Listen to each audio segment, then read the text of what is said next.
The Caribbean's diversity of cultural offerings, thrilling activities, attractions, and its tradition of top-class hospitality have all been drawing in visitors for several decades. Now, one of the world's most popular holiday destinations is standing on the cusp of a new era in tourism, one that involves a greater focus on sustainability, expanding product diversification, and the onward march of technological innovation, with artificial intelligence being very much the watchwords these days. The Caribbean Tourism Organization's 2025 State of the Tourism Industry Conference represented an invaluable opportunity for new ideas to be exchanged, suggestions to be floated around, and early plans to be put in place with regards to the changing travel scene. In addition, a multitude of challenges and issues were tackled throughout the Hilton Barbados Resort in Bridgetown. This is a space where we align on common goals, where we exchange data and best practices, where we are strengthened not just by the regional voice, but by the regional will. Too often in our past, we've had great ideas that have struggled to take root, ideas that were discussed but not implemented.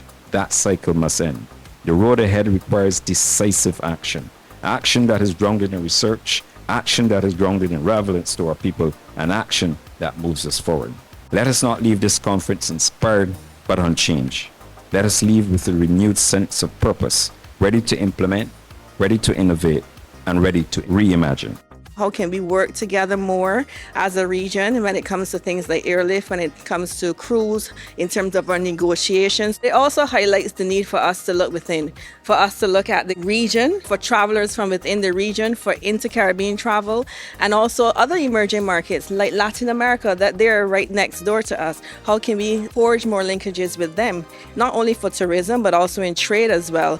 SOTIC 2025 was focused on the critical role played by tourism in sustaining the economies, cultures, and communities of this region. The important issues included airlift, source market intelligence, along with sports, medical, and wellness tourism. In addition, strategies for enhanced resilience in a challenging and changing world were also unveiled. We'll be talking about how do we create data-driven decisions in the Caribbean. We understand and appreciate that data is king, and everything that we do comes from data. We have to understand what our customers want. We have to understand what's going on in our source markets. We have to be able to project into the future so we could plan, not just the numbers, but the details in terms of exactly where are we looking for our visitors? How do we ensure that they have a good time in the Caribbean? A series of vibrant opening events gave way to the expert-led sessions and intriguing panel discussions that would dominate the following 2 days. Apart from the development of strategies aimed at revitalization, innovation, and protection of the Caribbean's tourism industry, the experts, officials, and pioneers on hand were also concerned with fostering greater prosperity within the regional travel sector. These sessions included Powering the Future of Caribbean Tourism, a ministerial exchange which involved top public officials throughout the region. We want the benefits of tourism to trickle down to the ordinary man on the street. The guy who is planting the tomatoes, the guy who is doing the cocoa, the guy who is doing the nutmeg. We want to make sure that whatever benefits we get from tourism, it filters to them. In Grenada, we are advocating to open schools of hospitality as centers of excellence throughout the country, where people can come in at a very young age and get familiar with the industry.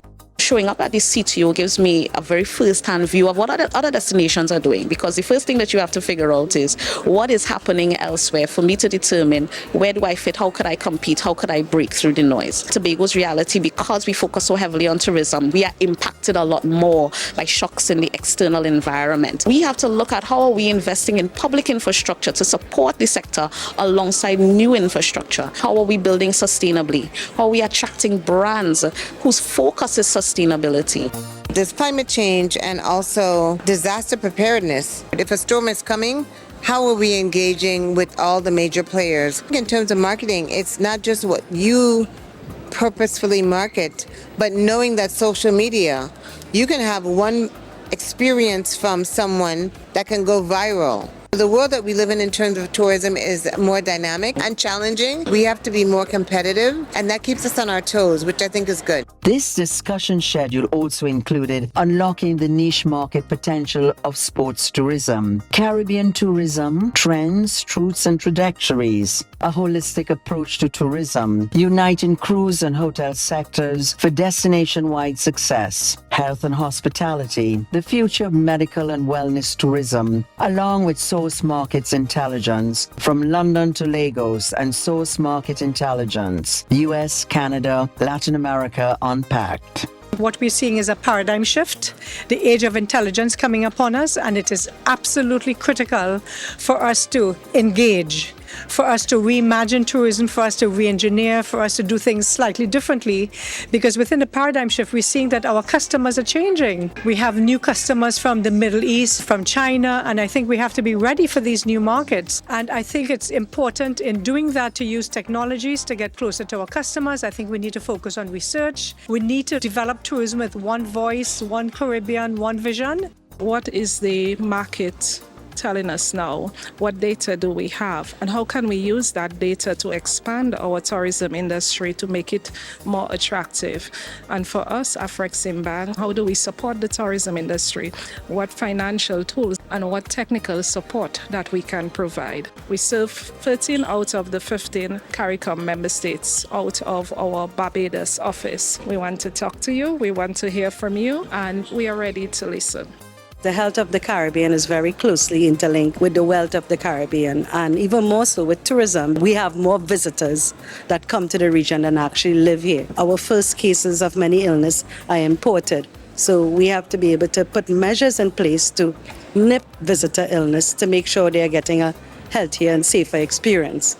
And this is what is going to set apart the Caribbean from other destinations.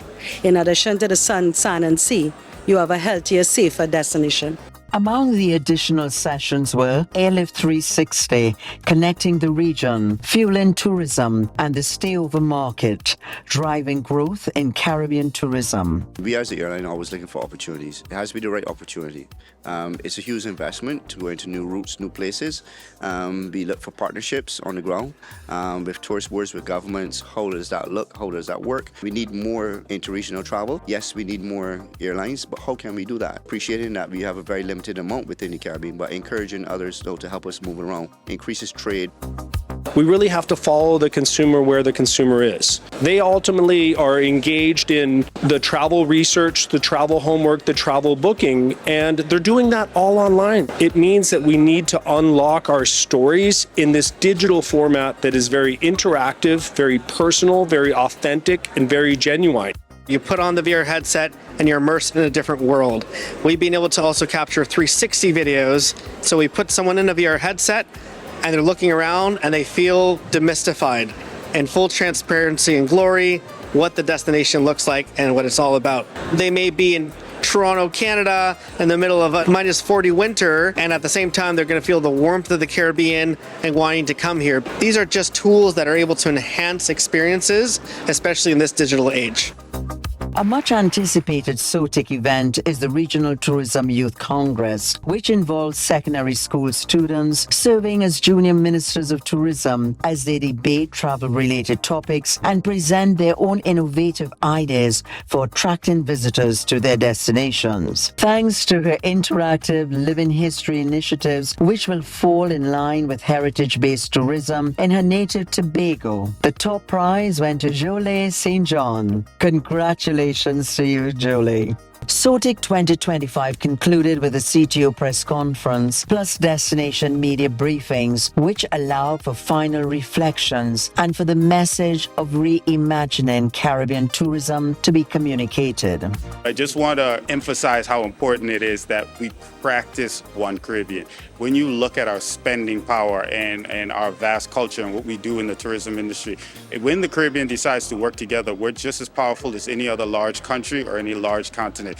We can drive airlines, we can drive cruise lines, we can move tourism when we decide to work together. If tourism doesn't benefit my people, then there's no point in doing it. That's what One Caribbean means to me.